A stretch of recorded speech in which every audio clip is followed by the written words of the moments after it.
Welcome to the Defense and Aerospace Report. I'm Vago Muradian here at the Reagan National Defense Forum at the Ronald Reagan Presidential Library in Simi Valley, California. Our coverage here is sponsored by Boeing and Leonardo DRS, and it's our honor to be talking to the Republican member from the 8th District in sunny Wisconsin, Mike Gallagher, former Marine, PhD, sits on Sea Power as well as House Armed Services Committee. Sir, thanks very much for the time. The honor is mine. This is becoming an annual ritual for us, Vago. It is indeed, and we thought a presidential motorcade would be good for you and your future, so that you can sort of. Too boring to be president ever. So. I don't think so. There are folks who are saying that yes, he can do it. But let's talk about more mundane matters now, like Marine Corps strategy. A little bit on Sea Power. We have a new commandant of the Marine Corps, General Berger, taking kind of a very different approach, I think, than what Commandant Neller was taking. And from your standpoint as a Marine with combat experience, talk to us a little bit about what this shift means, what it means potentially for the completely changed nature of amphibious operations, especially forced entry operations, that the Marine Corps is always seen as its sort of cultural heart and core.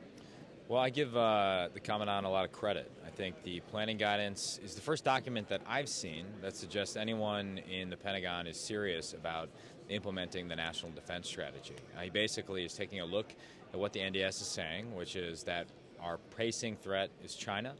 PACOM, Indo-PACOM is the priority theater, and we need to be able to do various things like sea control and sea denial in Indo-PACOM, and looking at how the Marine Corps is currently compositioned as a force that is suited to fight another Desert Shield operation or do counterinsurgency, which is not what the fight of the future is going to be or what we think it's going to be, and saying we need radical change. I mean, it is a radical document. He is talking about divesting from legacy systems. You mentioned, obviously, joint forced entry operations no longer being sort of the thing we plan around, which means we can take a hard look at whether we want, the requirement for amphibious ships to remain the same. What I find most intriguing and most interesting, and I think the area where we have the most opportunity for the future of the Marine Corps, is the Commandant and some others in the Pentagon have taken a look at what I think is the biggest foreign policy development in the last 2 years, which is that we are no longer adhering to the INF, the Intermediate Range Nuclear Forces Treaty that Russia was violating since 2014, at least since 2014. China is not a signatory to.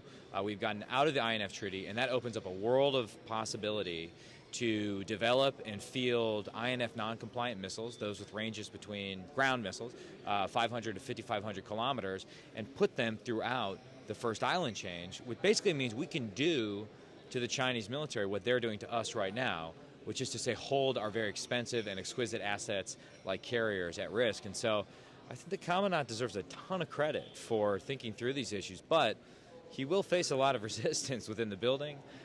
He will certainly face a lot of resistance on Capitol Hill, and so it's incumbent upon members like me to make sure we can do what is necessary to bring that planning guidance to life so it doesn't just die a slow death on the shelf. Well, so speaking about that, right, the U.S. Air Force is going to make, in its budget proposal, if reporting is to be believed, and generally this reporting tends to be fairly accurate, about large retirements of certain fleets of aircraft. You talked about what Commandant Berger's guidance potentially means.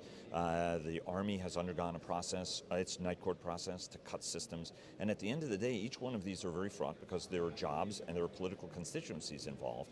And then on top of that, you have all of the rapid acquisition things, which will potentially really upset virtually everybody's apple cart. Are members of Congress really, on the one hand, it's existential, we have to do it. On the other hand, there are these equities. How do we get there at the speed and the pace? Yeah. Because even in the Indo-Pacific, Admiral Davidson may say, hey, I need a dock here, and then somebody comes back to him and says, hey, sir, that's a 2028 POM item. That's not a speed of relevance. How do you get this dynamic right to move at the speed we have to move and kill sacred cows in the process? Well, I think you need members of Congress who recognize that this isn't a jobs program. It's about defending the country, right? We have limited resources, and we can't keep asking the American people to spend, $700 billion, $750 billion, $800 billion a year without explaining to them, this is what we're doing, this is why it makes sense from a strategic perspective, this is what bang you're getting for your buck. And so, I've been a proponent of saying we need to do simple things like looking at another round of BRAC. There are a lot of areas where we can find efficiencies. There's a lot of things we're spending money on that we shouldn't be spending money on. And there's a lot of areas where Congress is complicit in that. Just look at the administrative requirements that Congress generates for the Pentagon, right? Look, at every NDAA is chock full with thousands of, no later than 120 days after the enactment of this act, DOD shall write it's always comprehensive strategic report on the future, which basically means Congress hasn't found a way to do something and it's just trying to pretend like, it's going to read this report and it's forcing DOD to do it. And it outsources it to a company that produces the report for Exactly. the Pentagon. Right, yeah. Talk about a jobs program. A self-licking ice cream cone, as we would refer to that in the Marine Corps. So it's going to require a lot of hard discussions among members of Congress. I think one source of optimism that I've seen, I've only been there 3 years, is you have a lot of new members that come from military backgrounds on both sides of the aisle. My colleagues Jim Banks and Seth Moulton are leading this Future of Defense Task Force, which is specifically geared towards looking at this issue. You got Jason Crow just walked by us from Colorado. So I think there's a lot of willingness to kind of engage in some discussions that would have been viewed as heretical in the past, and a recognition that we should be able to field a world-class military that does deterrence by denial in the Indo-Pacific and in Eastern Europe, and thereby denies China and Russia their objectives to the tune of $700, $750, $800 billion. Do you think, one of the inversion curves here in modern American politics is that actually Chairman Smith sounds more like a Republican than Republicans do because he focuses on deficit reduction, which is something which was historically a Republican talking point, and the size of the deficit and the need to address it at some point. How much longer do you think this level of spending is sustainable, and at what point do we need to go, and I know I've asked you this now for the last couple of years because everybody has an anticipation this is a peak year and we do skosh up a little bit more at the end of the day. Do you see a peak out there, and is it time to start planning to do a much more logical build down if that's what's ultimately going to happen? Well, I see a tipping point coming in terms of the broader budget picture. I think we are still underfunding defense, and defense relative to other portions of the budget is still below as a percentage of GDP to what it was throughout the Cold War at a time of increasing threats. So there's still a case to be made for consistently increasing defense budgets, but at some point the numbers don't add up to get to the first part of your question in terms of how much we're spending on healthcare and on retirement, and it doesn't matter. If we keep spending, it's 70% of the budget now, it's going to be 100%. We're not going to have any marginal dollars left for not just defense, but infrastructure. Take your pick, whatever your pet issue is, right? Meals on Wheels, environmental projects. It's just not going to be there. So at some point, something's got to give. And by the way, the Pentagon reflects that exact same problem, which is to say, do an apples-to-apples comparison in constant dollars between the Reagan buildup, the great Reagan Library, the great days of the 600-ship Navy, compared to the Obama drawdown. Not a proud moment for defense spending and foreign policy more generally. We spent more money in constant dollars, apples to apples, under Obama. Why is that? Well, our weapon systems did get a little bit more exquisite and more expensive, but it's primarily a people story, people costs, right? It's healthcare, it's retirement, it's your individual soldier, sailor, airman, or marine is getting more expensive. Now we have an all-volunteer force, right? That's why you can't do an apples-to-apples comparison with China and Russia, because you don't treat their people the way we do. We treat them far better, and that's a good thing, but that's really, the military is reflecting the same problem. It's going to be a massive healthcare and retirement organization with some weapons involved if we don't sort of fix this problem over time. Although, having covered that really closely, the Budget Control Act did not help the situation at the end of the day, although it did avert one form of fiscal catastrophe, but we've talked about that in terms of a first ever debt default for the nation. But let me ask you about Solarium and strategy, which is something you're focused on. You mentioned what Jim Banks and Seth Moulton are doing in terms of the task force to get some real strategic look. It's 6 months, so she'll be no more than 180 days in terms of being able to accomplish that.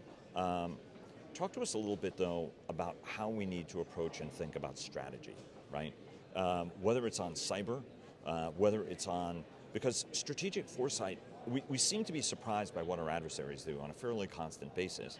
And if you actually look at it and you game out how they're likely to behave, we have indicators on how they're going to do, right? China's competing across 1,000 fronts, and it's incremental as they creep this line forward and normalize things. How do members need to think, especially strategic-minded members, so that the U.S. gets kind of ahead of that puck instead of, because you're from Wisconsin, right? I can use a hockey analogy.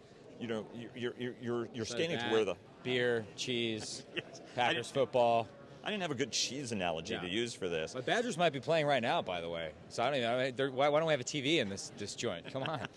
I think the spread is 16 points, so it's not looking good for us. Yeah, so that's strategy right there. Yeah. Whether you'll have Gouda or anyway, right? So how do you get there? What's the right approach to take to get there from your standpoint? Well, now that Jerry Hendricks is heckling me from the side, I have to note that, I think the most important thing, well, I'd say three things. One, Congress is not optimized to do strategy well right now. I think one thing that would help us would be to move towards biannual budgeting. I've also been advocating for a more radical change in terms of the committee structure, both simplifying the structure and then collapsing the Appropriations Committee and the authorizing committees together to sort of incentivize people to take their oversight responsibilities more seriously and ask simple questions like, okay, we have the National Defense Strategy. What are the right metrics to assess whether we are actually implementing that strategy? That's the question I asked the SecDef earlier today. So that'd be one thing. There's a process part of it. Two, most simply, would be a recognition or rediscovery of geography when we talk about strategy. It's one of the reasons why I've said that if you really take a hard look at the National Defense Strategy, it is a sea power heavy strategy. I mean, if you're prioritizing Indo-PACOM and you're prioritizing doing deterrence in the blunt and contact layer, that means you're primarily asking the Navy Marine Corps team to do a lot of what you need to do. That's not to say we ignore the Army or other services. It's just our priorities are shifting a little bit over time. The other thing I'd say is rediscovering some of the theoretical work on strategy we did at the early part of the Cold War, particularly around the notion of deterrence. It's my argument as well that the National Defense Strategy is primarily asking us to do deterrence by denial as opposed to deterrence by punishment, relying less on sort of strategic deterrence by punishment and more on conventional deterrence by denial. How do we actually field the conventional weapon systems that will deny or degrade the Chinese, the PLA's ability to achieve their objectives, whether it's invading Taiwan or militarizing the first island chain, et cetera, et cetera. So there are discussions happening on the strategic front, but it's difficult in an environment where in Congress in particular, in the House in particular, everything's on a 2-year time horizon at best to have a sort of far-thinking strategic conversation. That's clearly a constitutional question. 3 questions before you go. First, there is a concern that almost all we were just at the West Coast Aerospace Forum, which is a fascinating session, and one of the observations there was that a lot of the military capability the United States has might not at all be suited for the coming conflict, for example, with China. Yeah. And as a consequence, it's only a matter of time before your adversary actually looks at your capabilities and go, he's got not much there, or he or she doesn't have a lot that actually worries me. Are you concerned, actually, that in this transitional phase, what we've got might not be deterrent, what we have is sort of out in the future, and that, as a consequence, gives opportunity to China to misbehave potentially? Yeah, I mean, well, listen, I think anytime you are trying to sort of radically reorient U.S. foreign policy, which I think we're doing right now. I mean, what I was amazed last year at this thing, and this year again, no one is challenging the fundamental premise in the national security and national defense strategy, which is to say, for the first time in a long time, we're prioritizing great power competition over counterinsurgency and counterterrorism in the Middle East. We're prioritizing Indo-PACOM over CENTCOM. That's a massive, massive shift, right? And anytime you try to effectuate such a shift, it's a risky endeavor, but it's something we have to do. What worries me more than the fact that the Chinese have invested heavily in anti-access aerial denial systems, because we can now develop those systems of our own as they move from near seas protection to far seas power projection. What worries me more is what I perceive to be a growing cultural divide in the United States, and we just had polling at this morning's presentation saying that while most Americans view China as a threat, among Americans ages, I think, 18 to 25, at least half view them as a potential ally. That's a huge generational disconnect, and I think there's still a cultural disconnect between the best and brightest companies in Silicon Valley and the Pentagon. If we don't bridge that divide, if we don't find a way to work together, because as Mac Thornberry, I think, quite astutely pointed out this morning, we can't do what the Chinese do in terms of civil-military fusion. We have to cooperate proactively and amicably with our best companies, and we don't want to control what they do, right? We win on innovation on a free and open system, but if we don't fix that or bridge that gap, that's how we lose. But isn't, just a follow-up question on that, there is a concern that's true. All of these other pieces, the National Defense Strategy is fantastic. But on the other hand, if that language is not emulated by the president, and that he occasionally will be a little bit nicer toward potential authoritarians than, for example, Democrats around the world, that presents a challenge. And then Republicans, in trying to defend, not to make it political, but Republicans in trying to defend the president are then endorsing theories, for example, that election tampering didn't happen from Russia, right? That was another finding of the poll. 23% of Americans think that Russia is actually an ally and not an adversary, which was a little worrying for people in the audience. That then plays into this unclear future that how important is it that the President of the United States kind of set an example and then at a much senior level pushes this competition across economic, diplomatic, each facet of society so that it's not just a national defense strategy that's very strong? Yeah, well, I think it's very important for the president to stay tough on China. I mean, that's the most important thing, which has been a view he's held for a long time. Now, I do think some of the rhetoric you see on Twitter is, at least my perception is, it's an attempt to get a trade deal with Xi, and Trump very much believes in this brand of personal Twitter diplomacy. We'll see if they get a deal. My concern would be that we would strike a deal with General Secretary Xi that punts on the most important issues.